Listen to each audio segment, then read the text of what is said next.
Madam Clerk. Our next delegation, Mr. Alan Gray, President, Cost Recovery Works, Inc., regarding equal protection, equal accountability. Mayor Davis, lady and gentlemen of the commission, thank you for the opportunity to speak to you today. The baseball great Yogi Berra once said, quote, "If you come to a fork in the road, take it. But after the last two meetings, perhaps this body should stop, back up, and try another fork before the wheels come off of Augusta's government like one of those KME fire trucks." Citizens, officials, and observers far and wide have been taken aback by votes to remedy a pay increase scandal, which represents a horrendous breach of constitutional equal protection for the one employee and the simultaneous dismissal of equal accountability for three others who arguably had more responsibility. The vote, and particularly the commentary during last commission meeting, filled me and most observers with dismay, not just because of the ugly tone, but because of the transparency so loudly promised during the SPLOST campaign is so obviously dead. A citizenry who saw its garbage collection service cut in half some years ago now sees yet again tomfoolery to shift money between accounts to cover pay increases and cost in downtown.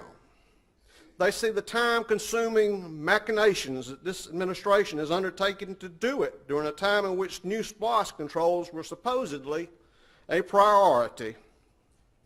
The greatest scandal in Augusta history, the financially ruinous T Center Laney Walker development deal, wasted more tens of millions of dollars than a convention of con artists could dream up. The principal T contract required extensive records to be kept until the year 2020, yet neither side of the ugliness of the last 2 weeks wants to empower Augusta by learning from its mistakes there. One faction wouldn't want it out during the state Republican Party convention at the convention center out of fear of embarrassing party officials and the city. The other seems to want to maintain sloppiness to get tens of millions more in loot with assertions of it's our turn now or we're getting our share. Politicians like to create a facade of controls to hide looting, but never controls to stop looting.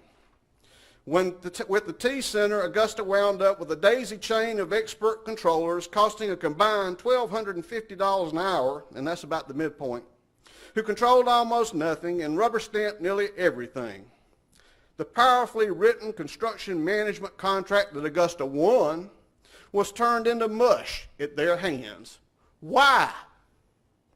Another yogiism by Berra, it's deja vu all over again, fits my 40-year odyssey out of Augusta, back and now into this chamber.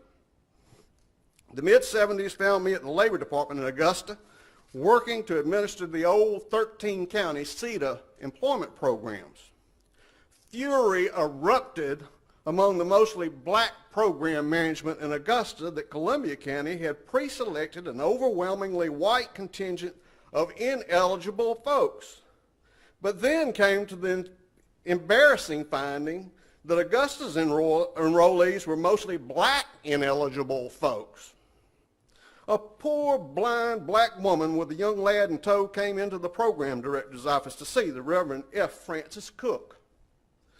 "This is my grandson, Jonathan, who sees about me the best he can, but he needs one of those CETA jobs you all are handing out," she said. Deputy Director Cook was in tears. There were no jobs left for the eligible and deserving grandson. He got crowded out by black politics. F. Francis Cook, from then on, made sure we quit running a program for cronies to make room for his people. Yes, you can use the system perfected by the last administration to loot the people and discriminatingly spread millions, but, quote, they did it and we are too, unquote, makes a twisted concept of equal protection while hurting the wrong people in your community. What happened over the last 2 weeks destroyed confidence that this commission desires the promised transparency and reform. Choose another fork, one of real reform. This one is a dead end for Augusta. Thank you. Thank you.